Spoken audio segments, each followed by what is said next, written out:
مثلاً کاربن ڈائی آکسائڈ اور sulphur oxide وغیرہ۔ فیکٹریوں اور گاڑیوں سے نکلنے والے دھوئیں سے ہوا میں نقصان دہ گیسوں کا اضافہ ہو رہا ہے، جس کی وجہ سے قدرتی ماحول کو نقصان پہنچ رہا ہے، مثلاً اوزون کی تہہ کا ختم ہونا اور زمینی درجہ حرارت کا بڑھنا، جسے ہم گلوبل وارمنگ کہتے ہیں۔ جی بیٹا، اوزون، یہ بیٹا زمین اور آسمان کے درمیان ایک اللہ تعالیٰ نے قدرتی تہہ رکھی ہے، لیئر رکھی ہے، جسے ہم اوزون کی کہتے ہیں، جو کہ سورج سے آنے والی الٹرا وائلٹ شعاعیں جو ہیں ان کو زمین تک پہنچنے سے روکتی ہے۔ تو آہستہ آہستہ یہ جو ماحول خراب ہو رہا ہے گاڑیوں فیکٹریوں کے دھوئیں سے، ہوا کی آلودگی کی وجہ سے یہ اوزون کی تہہ جو ہے وہ ختم ہوتی جا رہی ہے، اور اگر یہ اوزون کی تہہ ختم ہو جائے تو سورج کی گرمی اور الٹرا وائلٹ شعاعیں جو ہمیں زیادہ نقصان پہنچا سکتے ہیں۔ اسی طرح زمینی درجہ حرارت کا بڑھنا، کہ زمین کا درجہ حرارت بڑھ رہا ہے، جسے ہم گلوبل وارمنگ کہتے ہیں، یعنی آپ دیکھ رہے ہیں کہ پہلے گرمیاں جون جولائی میں آیا کرتی تھیں، اگست میں آیا کرتی تھی، اب وہ مئی اور اپریل میں شروع ہو گئی ہیں، یا سردیاں جو ہیں اب یہ پہلے جنوری یا دسمبر میں آتی تھی، اب جو ہے نومبر سے ہی شروع ہو گئی ہیں، تو اس کو ہم نے گلوبل وارمنگ کہتے ہیں۔ اس کے علاوہ یہ خطرناک بیماریوں کا بھی باعث بن رہی ہے، مثلاً پھیپھڑوں کا سرطان اور مختلف جلدی بیماریاں۔ تو ان کو بھی ہائی لائٹ کر لیں گے کہ ہوائی آلودگی سے قدرتی ماحول کو کس طرح نقصان پہنچ رہا ہے، تو جواب آئے گا اوزون کی تہہ کا ختم ہونا اور زمینی درجہ حرارت کا بڑھنا۔ اس کے ساتھ بیٹا ہوا کی آلودگی کو کم کرنے کے لیے انسانی ترقی میں رکاوٹ نہیں ڈالی جا سکتی، لیکن ایسے اقدامات ضرور اٹھائے جا سکتے ہیں جس کے نتیجے میں زہریلی اور نقصان دہ گیسوں کے اخراج میں کمی لائی جا سکے۔ مثلاً گاڑیوں کے لیے ایسے ایندھن کا استعمال جو کم آلودگی پھیلائیں، مثلاً سی این جی، ہاں یہ کس کا مخفف ہے؟ Compressed natural gas. زیادہ سے زیادہ درخت اگائیں۔ یہ جو اقدامات آ رہے ہیں بیٹا، اس کو آپ نے الگ سے پوائنٹ ہائی لائٹ کرنے ہیں۔ یہ سوال آئے گا کہ ہوا کی آلودگی کو کم کرنے کے لیے کیا اقدامات کیے جا سکتے ہیں۔ سب سے پہلے کہ ایسے ایندھن کا استعمال کرنا جو کم آلودگی پھیلائیں، یعنی سی این جی وغیرہ۔ نمبر 2، زیادہ سے زیادہ درخت اگانا۔ نمبر 3، کارخانوں اور فیکٹریوں میں فلٹریشن پلانٹ کی تنصیب کرنا۔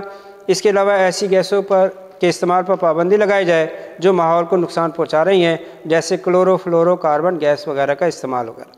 اس کے بعد یہ باکس ہے بیٹا، اس میں ایک سوال ہے کہ سموگ کسے کہتے ہیں؟ سموگ نہیں، سموگ، ٹھیک ہے؟ سموگ ہوا کی آلودگی ہی کی ایک قسم ہے جو کہ دھوئیں اور دھند کا آمیزہ ہے۔ یہ انسان میں آنکھوں، پھیپھڑوں اور جلدی امراض کا سبب بنتی ہے۔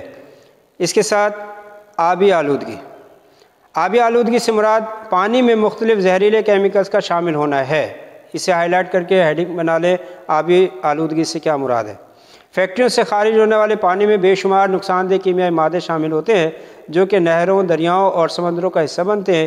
اس کے علاوہ زیر زمین پانی بھی مختلف قسم کے کیڑے مار ادویات اور کیمیائی کھادوں کے استعمال سے آلود ہو جاتا ہے، جو نہ صرف انسانی زندگی کے لیے خطرناک ہے بلکہ نباتات اور آبی حیات کو بھی نقصان پہنچاتا ہے۔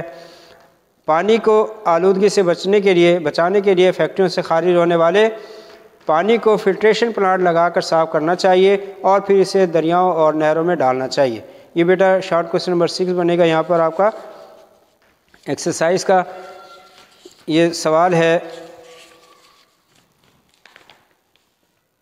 پانی کو آلودگی سے بچانے کے 2 طریقے لکھیں۔ تو یہ آخری 2 لائنز آپ نے ہائی لائٹ کرنی ہے کہ انسان کیڑے مار ادویات اور کیمیائی کھادوں کے استعمال سے آلودہ زیر زمین پانی بھی مختلف قسم کے کیڑے مار ادویات اور کیمیائی کھادوں کے استعمال سے آلودہ ہو جاتا ہے، جو نہ صرف انسانی زندگی کے لیے خطرناک ہے بلکہ نباتات یعنی درختوں اور پودوں کے لیے اور آبی حیات کو بھی نقصان پہنچاتا ہے۔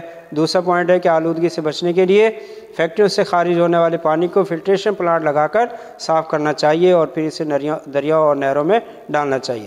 آخری ٹاپک ہے بیٹا زمینی آلودگی۔ زمینی آلودگی سے مراد سطح زمین پر گھریلو کوڑا کرکٹ اور فیکٹریوں اور ہسپتالوں کے زہریلے مواد کا پھیلاؤ ہے۔ یہاں تک اسے آپ نے ہائی لائٹ کرنا ہے، زمینی آلودگی سے کیا مراد ہے۔ جس سے نہ صرف زمین کی خوبصورتی کو نقصان پہنچتا ہے بلکہ یہ ماحول کو بھی خراب کرنے کا باعث بنتی ہے۔ زمینی آلودگی کو کیسے ختم کیا جا سکتا ہے؟ یہ شارٹ کوشچن بنا لیں کہ زمینی آلودگی کو سالٹ ویٹ مینجمنٹ کے طریقوں سے ختم کیا جا سکتا ہے۔ مثلاً زہریلے مواد کو کسی جگہ بھی دبایا جائے یا مخصوص درجہ حرارت کے اندر جلایا جائے اور باقی مواد کو ری سائیکلنگ کے عمل سے گزار کر دوبارہ استعمال کے قابل بنایا جائے، اور اس کے علاوہ کوڑا کرکٹ کو دیسی کھاد بنانے کے لیے بھی استعمال کیا جا سکتا ہے۔ جی بیٹا، یہ یہاں تک ہمارا یہ ٹاپک تھا، اور آپ نے اس میں سے 5 شارٹ کویسچن جو ہے وہ ہوم ورک میں کرنے ہیں۔ اس کے علاوہ اگر آپ کو کوئی بات اس میں سمجھ میں نہ آئی ہو تو آپ مجھ سے کنٹیکٹ کر سکتے ہیں واٹس ایپ کے ذریعے، کال کے ذریعے یا ٹیکسٹ میسیج کے ذریعے، اور ہوم ورک آپ نے ہمیں سیپریٹلی سینڈ کرنا ہے۔ اور اس کے ساتھ اگر کوئی بات ہو آپ مجھ سے کنٹیکٹ کریں۔ السلام علیکم ورحمۃ اللہ۔